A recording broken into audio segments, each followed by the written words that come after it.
अस्सलाम वालेकुम वरहमतुल्लाहि वबरकातुहू। उम्मीद करती हूँ आप जहाँ होंगे खैरियत से होंगे और मेरी दुआ है अल्लाह हमेशा आपको अपने हिफ्ज़ व अमान में रखे, आमीन।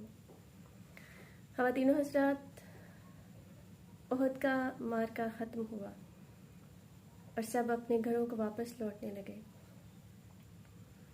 बहनें अपने भाइयों की, बीवियाँ अपने खामदों की और माएँ अपने बेटों की मुंतज़िर थीं।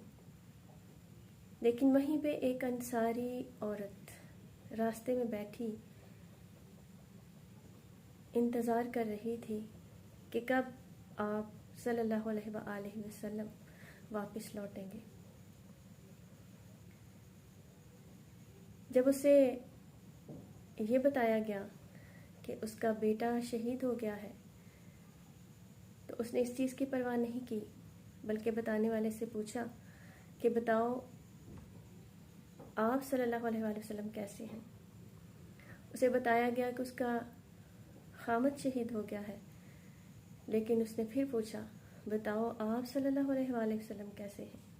उसे बताया गया कि आपका भाई भी शहीद हो गया है, लेकिन उसे इस बात की कोई परवाह नहीं थी।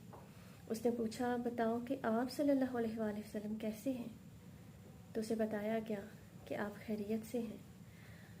आप सिर्फ ज़ख्मी हुए थे, लेकिन अल्लाह के फजल व करम से ज़िंदा और सलामत हैं।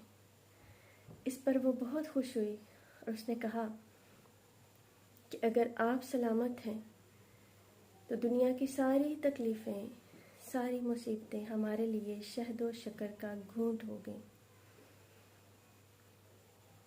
तो ये है हुब्बे रसूल कि किसी चीज़ की परवाह नहीं है, परवाह है, फ़िक्र है तो आप सल्लल्लाहु अलैहि वसल्लम की। आज हमें भी सोचना है कि हम हुब्बे रसूल में किस जगह पे खड़े हैं। क्या हम अपने दावों में सच्चे हैं? क्या हम अपने दावों में खरे हैं? सोचिएगा ज़रूर। खुश रहिए, मुस्कुराते रहिए।